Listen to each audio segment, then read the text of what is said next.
Hello welcome to BR spoken English day 3. Day 1 and 2 links డిస్క్రిప్షన్లో ఇచ్చాం. మీరు ఇంగ్లీష్లో ఫ్లూయెంట్గా మాట్లాడాలనుకుంటున్నారా? అలా అయితే మీరు ఎంటీఐను అధిగమించాలి. అసలు ఈ ఎంటీఐ అంటే ఏంటి, ఈ ఎంటీఐను ఎలా అధిగమించాలి అన్నది ఈ వీడియోలో స్టడీ చేద్దాం. ముఖ్యంగా ఈ డే 3 వీడియోలో మనం రిక్వెస్ట్స్ పాజిటివ్ స్టడీ చేద్దాం. అసలు రిక్వెస్ట్స్ పాజిటివ్ అంటే ఏంటి? ఇక్కడ ఇచ్చాం చూడండి బ్రాకెట్స్లో. మర్యాదగా ఒక వ్యక్తిని ఒక పని చేయమని చెప్పడం, అంటే పొలైట్గా ఒక వ్యక్తికి ఒక పని చేయమని చెప్పడం. వీటిని మనం ఎక్స్ప్రెస్ చేయడానికి ముఖ్యంగా మనకి V1 ఫామ్ చాలా అవసరం. సో ఈ రిక్వెస్ట్ పాజిటివ్ అంటే ఏంటో ఒక ఎగ్జాంపుల్ చూద్దాం. బస్లో మన కో ప్యాసింజర్ని విండో క్లోజ్ చేయమని చెప్పాలి. క్లోజ్ ద విండో అంటే బాగోదు, నాట్ గుడ్ మేనర్స్. మళ్ళీ మనం రిక్వెస్ట్ చేయాలి అంటే పొలైట్గా చెప్పాలి. ఎలా చెప్పాలి? ప్లీజ్ క్లోజ్ ద విండో అంటాం. ఇలాంటి వాటిని మనం రిక్వెస్ట్ పాజిటివ్ అంటాం. వీటిని మన కాన్వర్జేషన్స్లో చాలా సందర్భాల్లో ఉపయోగిస్తాం. మళ్ళీ వీటిని ఎలా ఫ్రేమ్ చేయాలి అన్నది స్టడీ చేద్దాం ఇప్పుడు. సో ఈ రిక్వెస్ట్ పాజిటివ్ని మనం ఫ్రేమ్ చేయడానికి యూజ్ చేయాల్సిన సెంటెన్స్ ఫార్మేషన్ లేదా structure please V1 RP. Please అంటే దయచేసి, V1 అంటే verb first form, RP remaining part. ఈ ఎగ్జాంపుల్ చూద్దాం.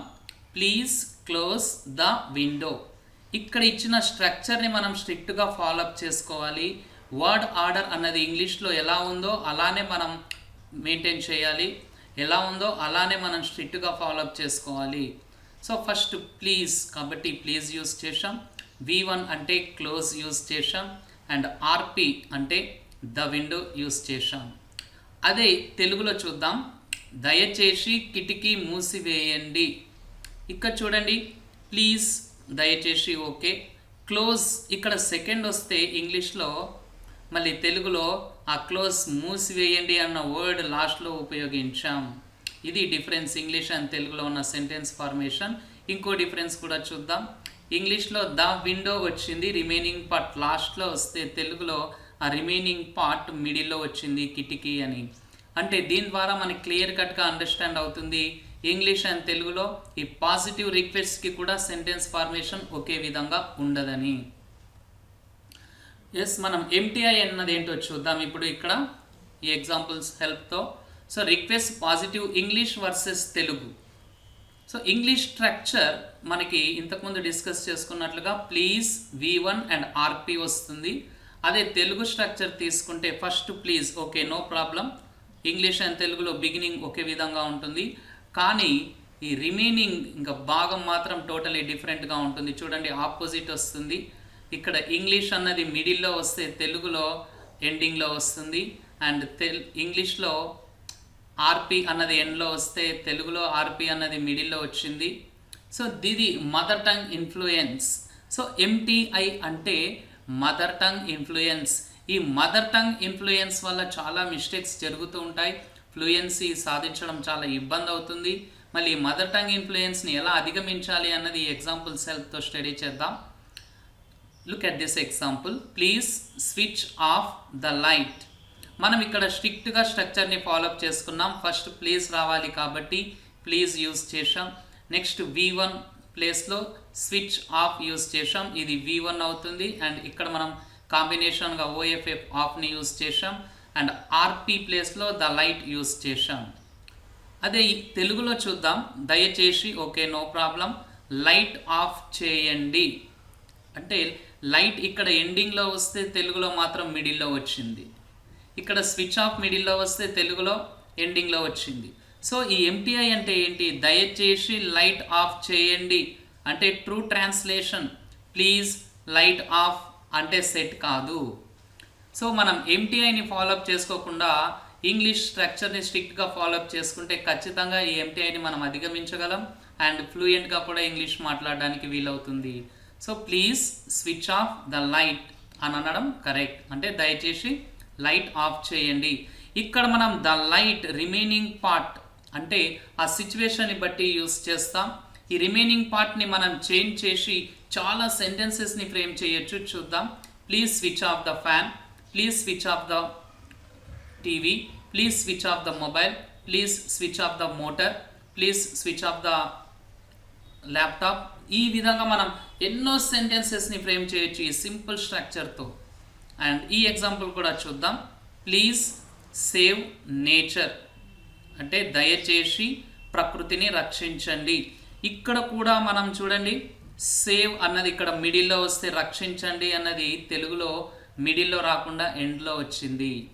ఇక్కడ ఇంగ్లీష్ సెంటెన్స్లో ఎండ్లో నేచర్ వస్తే మళ్ళీ తెలుగు సెంటెన్స్లో ఆ ప్రకృతిని అన్నది మిడిల్లో వచ్చింది. ఈ విధంగా మనం స్ట్రిక్ట్గా ఇంగ్లీష్ సెంటెన్స్ ఫార్మేషన్ చేయడం చాలా important.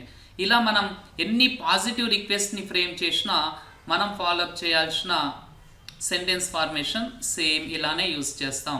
Please save nature, please save our mother earth, please save poor people. ఈ విధంగా ఆర్పీని మనం చేంజ్ చేసి ఎన్నో సెంటెన్సెస్ని ఫ్రేమ్ చేయొచ్చు. ఇక్కడ ప్లీజ్కి బదులుగా మనం కైండ్లీ కూడా యూస్ చేసుకోవచ్చు. ఇప్పుడు మోర్ ఎగ్జాంపుల్స్ చూద్దాం ఫర్ బెటర్ అండర్స్టాండింగ్ పర్పస్. మా వీడియోస్ని ఎంతమందికి వీలవుతే అంతమందికి షేర్ చేయండి అండ్ సబ్స్క్రైబ్ కూడా చేసుకోండి. మీ సబ్స్క్రిప్షన్ మాకు ఎంతగానో ఎంకరేజ్మెంట్ని ఇస్తుంది. ఈ పాజిటివ్ రిక్వెస్ట్ని మనం ఫ్రేమ్ చేయాలి అంటే మనకి మోస్ట్ ఇంపార్టెంట్ ఈ V1 ఫార్మ్స్. ఇక్కడ కామన్గా యూస్ చేసే కొన్ని V1 ఫార్మ్ స్టడీ చేద్దాం. ఆస్క్ అడగడం, సెండ్ పంపడం లేదా పంపించడం, కమ్ రావడం, బ్రింగ్ తీసుకురావడం, డ్రా గీయడం, టేక్ అంటే తీసుకోవడం, టేక్ అంటే కేవలం తీసుకోవడం, బ్రింగ్ అంటే తీసుకురావడం అన్నమాట, రైట్ రాయడం, రిమూవ్ తీసివేయడం, డెకరేట్ అలంకరించడం, టైప్ అంటే టైప్ చేయడం, ఇన్ఫార్మ్ తెలియజేయడం, పుష్ అంటే తోయడం. ఈ V1 ఫార్మ్స్ని మనం కామన్గా మన కాన్వర్జేషన్స్లో యూస్ చేస్తాం. ఇప్పుడు వీటిని ఉపయోగించి మనం పాజిటివ్ రిక్వెస్ట్ ఎలా ఫ్రేమ్ చేయాలో చూద్దాం. ఫస్ట్ బ్రింగ్ అన్న V1 ఫార్మ్ తీసుకుందాం. బ్రింగ్ అంటే తీసుకురావడం. స్ట్రక్చర్ ఇంతకుముందు మనం డిస్కస్ చేసుకున్నట్లుగానే ఫస్ట్ ప్లీజ్తో బిగిన్ చేయాలి. V1 and remaining part. Please bring some water అంటే దయచేసి కొంచెం నీరు తీసుకురండి. ఇక చూడండి, ఫస్ట్ ప్లీజ్ యూస్ చేసాం, తర్వాత V1 అయిన బ్రింగ్ని యూస్ చేసాం, ఆర్పి సమ్ వాటర్. ఇక్కడ మనకి ప్లీజ్ అన్నది గ్రీన్ కలర్లో ఉంది, V1 బ్రౌన్ కలర్లో ఉంది, ఆర్పి అంటే రిమైనింగ్ పార్ట్ మిగతా భాగం అన్నది పర్పుల్ కలర్లో ఉంది. ఇక్కడ చూడండి కలర్ సేమ్గా లేదు. ఇక్కడ గ్రీన్ బ్రౌన్ పర్పుల్ వస్తే ఇక్కడ గ్రీన్ పర్పుల్ బ్రౌన్ వచ్చింది. అంటే వర్డ్ ఆర్డర్ అన్నది ఇంగ్లీష్ అండ్ తెలుగులో ఒకే విధంగా ఉండదు అని. సో దయచేసి కొంచెం నీరు తీసుకురండి. ప్లీజ్ బ్రింగ్ బుక్స్ అంటే దయచేసి పుస్తకాలు తీసుకురండి. ప్లీజ్ బ్రింగ్ ద ఫోటో దయచేసి ఫోటో తీసుకురండి. ఈ విధంగా మనం చాలా సింపుల్గా పాజిటివ్ రిక్వెస్ట్ని ఫ్రేమ్ చేయొచ్చు. చాలామంది ఇక్కడ తీసుకురండి అంటే టేక్ అండ్ కమ్ అంటారు. Please take and come some water అనకూడదు. టేక్ అండ్ కమ్ అన్నది ఇంగ్లీష్లో లేదు. సింపుల్గా మనం బ్రింగ్ యూస్ చేస్తాం. టేక్ అంటే తీసుకోవడం, ఇక్కడ తీసుకురావడం అంటున్నాం కాబట్టి బ్రింగ్ యూస్ చేయడం రైట్. ఆస్క్ అన్న వర్బ్ చూద్దాం ఇప్పుడు. ఆస్క్ అంటే అడగడం. ఇక్కడ కూడా సేమ్ సెంటెన్స్ ఫార్మేషన్ ఉంటుంది. Please V1 and RP. Please ask your dad. Ask to అనకూడదు, ఇది కామన్ మిస్టేక్, చాలామంది చేస్తూ ఉంటారు, అందరూ కాదు. ఆస్క్ తర్వాత టు జనరల్గా ఉపయోగించాం. దయచేసి మీ నాన్నను అడగండి. ప్లీజ్ ఆస్క్ హిమ్ దయచేసి అతడిని అడగండి. ప్లీజ్ ఆస్క్ యువర్ టీచర్ దయచేసి మీ ఉపాధ్యాయుడిని అడగండి. ఈ విధంగా మనం ఆస్క్ తర్వాత TO టు ఉపయోగించకుండా రిమైనింగ్ పార్ట్ యూస్ చేయాలి ఇమీడియట్గా. అండ్ ఇప్పుడు కమ్ అంటే రావడం. తెలుగు సెంటెన్స్ చూద్దాం ఫస్ట్. దయచేసి మా ఇంటికి రండి అంటే ప్లీజ్ మై హోమ్ కమ్ అనకూడదు, ఎందుకంటే తెలుగులో ఇంగ్లీష్లో డిఫరెంట్గా ఉంటుందని డిస్కస్ చేసాం. సో ఇక్కడ ఫస్ట్ ప్లీజ్ తర్వాత come to our home correct. దయచేసి ఇక్కడికి రండి అంటే ప్లీజ్ కమ్ హియర్ కరెక్ట్. దయచేసి మార్కెట్కి రండి అంటే ప్లీజ్ కమ్ టు మార్కెట్ అంటాం. కమ్ వచ్చినప్పుడు మనకి టు వస్తుంది, కానీ కమ్ హియర్ ఈ 2 వర్డ్స్ మధ్యలో మాత్రం టు ఉపయోగించకూడదు, కొన్ని ఎక్సెప్షన్స్ ఉంటాయి. అండ్ ఇక్కడ మళ్ళీ టేక్ అన్న వర్డ్ తీసుకుందాం, అంటే తీసుకోవడం. బ్రింగ్ అంటే తీసుకురావడం, టేక్ అంటే కేవలం తీసుకోవడం. ఇక్కడ మళ్ళీ ఇంగ్లీష్లో V1 అండ్ ఆర్పి ఇవ్వలేదు, మీరు ట్రై చేయండి with the help of Telugu sentences. దయచేసి విశ్రాంతి తీసుకోండి. అంటే ప్లీజ్ ఇక్కడ తీసుకోండి అన్నది రావాలి, బ్రౌన్ కలర్ కాబట్టి టేక్ విశ్రాంతి అంటే rest, please take rest correct. దయచేసి ఔషధం తీసుకోండి అంటే ప్లీజ్ టేక్ మెడిసిన్. దయచేసి ఈ పెన్ను తీసుకోండి, ప్లీజ్ టేక్ ఈ పెన్ను అంటే this pen, please take this pen correct. So చాలా సింపుల్గా మనం ఇంగ్లీష్లో సెంటెన్సెస్ని ఫామ్ చేస్తున్నాం.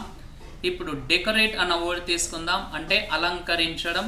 డెకరేషన్ వేరు, డెకరేషన్ అంటే అలంకరణ, అది నౌన్ అవుతుంది. ఇక్కడ మనం V1 ఫామ్స్ని స్టడీ చేస్తున్నాం కాబట్టి ఓన్లీ డెకరేట్ అన్నది యూజ్ చేసాం. V2, V3, V4, V5 వాటిని అప్కమింగ్ వీడియోస్లో స్టడీ చేద్దాం. ఇక్కడ తెలుగు సెంటెన్సెస్ ఇవ్వలేదు, ఈ ఇచ్చిన ఇంగ్లీష్ సెంటెన్సెస్ని తెలుగులోకి ట్రాన్స్లేట్ చేయడం కూడా చాలా ఇంపార్టెంట్. మళ్ళీ ట్రై చేయండి అండ్ రైట్ టైంలో మీ వీడియోని పాస్ చేసి చెక్ చేసుకోండి మీ సెంటెన్సెస్ని. Please decorate the classroom అంటే క్లాస్ రూమ్ని అలంకరించండి, దయచేసి క్లాస్ రూమ్ని అలంకరించండి అని. ప్లీజ్ డెకరేట్ ద స్టేజ్ అంటే దయచేసి స్టేజ్ను అలంకరించండి. ప్లీజ్ డెకరేట్ ద షాప్, దయచేసి షాప్ను అలంకరించండి. ఈ విధంగా ఇంగ్లీష్లో ఉన్నవి మనం తెలుగులోకి ట్రాన్స్లేట్ చేస్తే మనకు వచ్చే మెసేజెస్ ఇంగ్లీష్లో చాలా ఉంటాయి కాబట్టి వాటిని ఈజీగా మనం తెలుగులో అండర్స్టాండ్ చేసుకోగలం. ఇక్కడ టోటల్గా మళ్ళీ ఇంగ్లీష్ సెంటెన్సెస్లో ఏమీ ఇవ్వలేదు, దయచేసి అన్న వర్డ్ కూడా ఇవ్వలేదు. తెలుగు సెంటెన్సెస్ కంప్లీట్గా ఇచ్చాం. ఈ తెలుగు సెంటెన్సెస్ని ఇంగ్లీష్లోకి ట్రాన్స్లేట్ చేయండి. దయచేసి బైక్ను నెట్టండి. ఇక్కడ వర్బ్ ఫామ్స్ అనేది మనం చేంజ్ చేసాం చూడండి, నెట్టండి, రిపేర్ చేయండి, చేయండి. సో నెట్టండి అంటే ఏంటి, ఇక్కడ push. So please push the bike, దయచేసి నా మొబైల్ రిపేర్ చేయండి.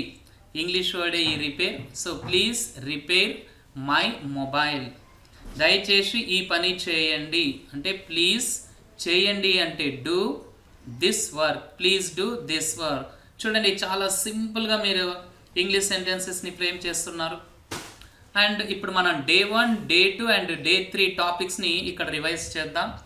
పాజిటివ్ ఆర్డర్ అంటే ఒక పని చేయమని చెప్పడం, V1 ప్లస్ RP వస్తుంది ఇక్కడ, ఈట్ అన్ యాపిల్. అదే నెగటివ్ ఆర్డర్ అవుతే డోంట్ యాడ్ చేయాలి, తర్వాత V1 అండ్ RP.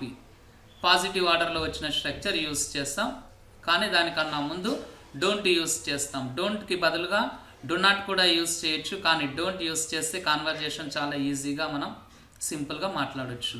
ఇక్కడ don't eat an Apple. Positive request ఈ డే 3లో మనం స్టడీ చేసాం. పొలైట్గా చెప్పడం, ప్లీజ్ వస్తుంది ఇక్కడ, తర్వాత V1 అండ్ RP. చూడండి మనం డే 1లో స్టడీ చేసిన V1 అండ్ RP డే 2లో వచ్చింది, డే 3లో వచ్చింది. సో ఈ విధంగా ఇవి ఇంపార్టెంట్ బేసిక్స్.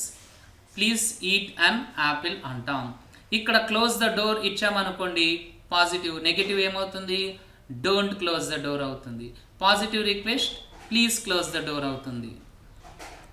మీరు ఎంత బాగా అర్థం చేసుకున్నారు అన్నది కూడా ఇంపార్టెంట్ కాబట్టి ఇక్కడ మేము తెలుగులో కొన్ని సెంటెన్సెస్ ఇచ్చాం, వీటిని ఇంగ్లీష్లోకి ట్రాన్స్లేట్ చేయండి. ఇక్కడ కొన్ని పాజిటివ్ ఆర్డర్స్, కొన్ని నెగటివ్ ఆర్డర్స్, కొన్ని పాజిటివ్ రిక్వెస్ట్ అన్నీ మిక్సప్ చేసి ఇచ్చాం, ట్రై చేయండి. పింక్ కలర్లో ఉన్నవన్నీ కూడా వర్బ్ ఫామ్స్. ఈ వర్బ్ ఫామ్స్ అన్నది చాలా ఇంపార్టెంట్. ఫస్ట్ ఈ వర్బ్ ఫామ్స్ చూద్దాం క్విక్గా. మెరుగుపరుచుకోండి అంటే ఇంప్రూవ్, కాల్ అంటే కాల్, ధరించడం అంటే వేయర్, కట్ అంటే కట్, సహాయం అంటే హెల్ప్, చూడడం అంటే లుక్, చదువుకోండి అంటే రీడ్ లేదా స్టడీ, కొనండి అంటే బై, తీసుకురండి ఇంతకుముందు మనం డిస్కస్ చేసాం, టేక్ అండ్ కమ్ అనకూడదు, బ్రింగ్, పాడు అంటే సింగ్. ఇప్పుడు మనకి V1 ఫామ్స్ వచ్చాయి కాబట్టి ఈ సెంటెన్సెస్ని చాలా ఈజీగా ఇంగ్లీష్లోకి ట్రాన్స్లేట్ చేయొచ్చు. అండ్ రైట్ టైంలో మీ వీడియోని పాస్ చేసి మీ ఆన్సర్స్ని చెక్ చేసుకోండి. మీ ఇంగ్లీష్ మెరుగుపరుచుకోండి అంటే improve your English, improve your English. దయచేసి తర్వాత నాకు కాల్ చేయండి అంటే please call me later, please call me later. Mask ధరించండి, వేర్ ఏ మాస్క్, వేర్ ఏ మాస్క్. మామిడి పండుని కట్ చేయండి, కట్ ఏ మ్యాంగో లేదా కట్ ద మ్యాంగో అని కూడా అనొచ్చు. కట్ ఏ మ్యాంగో అంటే ఎనీ వన్ మ్యాంగో అని, కట్ ద మ్యాంగో అంటే ఖచ్చితమైన మ్యాంగో అని. దయచేసి పేదలకు సహాయం చేయండి, ప్లీజ్ హెల్ప్ ద పూర్ అంటాం, లేదంటే ప్లీజ్ హెల్ప్ పూర్ పీపుల్ అంటాం. నన్ను చూడవద్దు. Don't look at me. Correct. Don't look at me. బాగా చదువుకోండి అంటే జనరల్గా స్టడీ వెల్, రీడ్ వెల్ అనొచ్చు, లేదంటే స్టడీ వెల్ అనొచ్చు. వాషింగ్ మెషిన్ కొనండి అంటే buy a washing machine. Buy a washing machine. దయచేసి కూరగాయలు తీసుకురండి. Please bring vegetables. Please bring vegetables. Geeta ఒక పాట పాడు అంటే Geeta sing a song. Geeta sing a song. So ఈ విధంగా మనం ఈ వీడియోలో పాజిటివ్ రిక్వెస్ట్ని ఎలా స్టడీ చేయాలో చూసాం. అదేవిధంగా ఎంటీఐని ఎలా అధిగమించాలో అన్నది కూడా చూసాం. సో మా వీడియోస్ని రెగ్యులర్గా ఫాలోఅప్ చేసుకోండి, మీ ఇంగ్లీష్ని ఇంప్రూవ్ చేసుకోండి. వీలైనంత వాళ్ళకి మా వీడియోస్ని షేర్ చేయండి అండ్ సబ్స్క్రైబ్ కూడా చేయండి. Thank you for watching. Please share and subscribe. Mask up. Stay safe.